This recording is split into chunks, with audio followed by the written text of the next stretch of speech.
আমি একটা কথা, একটা বই নিয়ে এসেছি এখানে যদি করেন বন্ধুরা, আপনারা দেখবেন আমার হাতে যে বইটা, এখানে লেখা 100 বা দি 100। এই বইটা প্রথমে লেখা হয়েছিল 1975-এ। দি 100 অর্থ হলো যে 100 জন মানুষ যাদের সবচেয়ে বেশি মানুষ জাতির উপরে ইনফ্লুয়েন্স রয়েছে। আপনি বিশ্বাস করবেন কিনা, এই বইটা লেখা একজন আমেরিকানের, এটার নাম দেখেন মাইকেল হার্ট, সে লিখেছে। এই 100 জন মানুষের ভিতরে do you know who is number 1?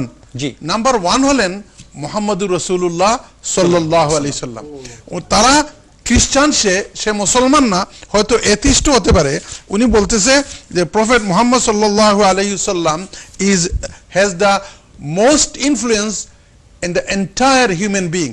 এখন দেখেন এইখানে এই বইয়ের প্রথম দেখেন নাম এখানে আছে, এখানে আলবার্ট আইনস্টাইন আছে, প্রেসিডেন্ট কেনেডি আছেন, তারপরে গর্বাচেভ আছেন রাশিয়ার। এই ধরনের 100 জন মানুষের অনেক জনের ছবি আছে এখানে। কিন্তু even Michael Hart, he didn't put the any picture of our beloved prophet মুহাম্মদুর রাসূলুল্লাহ সাল্লাল্লাহু আলাইহি সাল্লাম। ওনার সম্বন্ধে একটা সেন্টেন্স বলবো, আমি বেশি সময় নিব না। উনি বলতেছে, এখানে দেখেন, উনি বলতেছে যে প্রথম সেন্টেন্সে যে Muhammad to lead the list of the world's most influential persons may surprise some readers and may be questioned by others, but এই কথাটা important, but he was the only man in the history.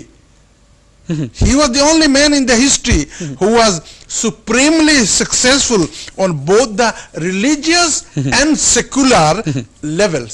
শুধু ধর্মীয় না, he was a philosopher, he was a political scientist.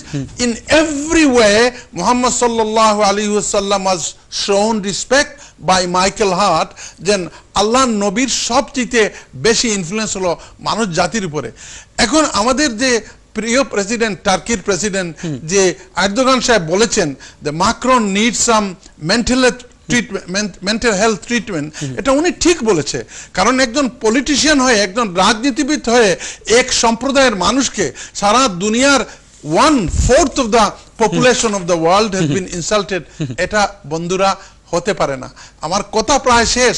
আল্লাহ নবী বলতেছেন যে তোমরা surprise হবা না, আখেরি জমানায় সায়াতিকুম ফি আখিরিজ জামানি দাজ্জালুন কাযাবুন ইয়াতুকুম বিমা লাম তাসমাউ আনতুম ওয়ালা আবাউকুম ফাইয়াকুম ওয়া ইয়াহুম। আমি না, স্বয়ং মুহাম্মদুর রাসূলুল্লাহ সাল্লাল্লাহু আলাইহি ওয়াসাল্লাম বলতেছেন যে যুগে যুগে তো আখেরি জমানায় কিছু দাজ্জাল আসবে, মাকরনের মতো দাজ্জাল, কাযাব, এরা মিথ্যুক হবে, তাদের কথাবার্তা কোনো ঠিক হবে না।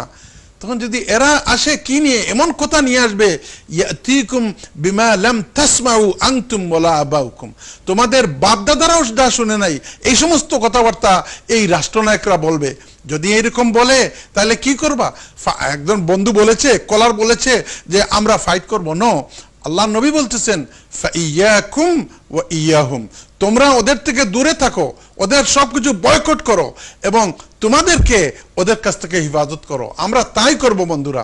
ফ্রেঞ্চ কোনো জিনিস কিনবো না, ফ্রান্স কোনো জিনিস খাবো না। Qatar, Middle East, Jordan, Malaysia, Bangladesh, Pakistan, সব জায়গায় ফ্রান্সের গুডসকে বয়কট করতেছে। আমার মনে হয় আমরা উত্তেজিত হয়ে কোনো কিছু করব না, কিন্তু with reasons we have the right to protect.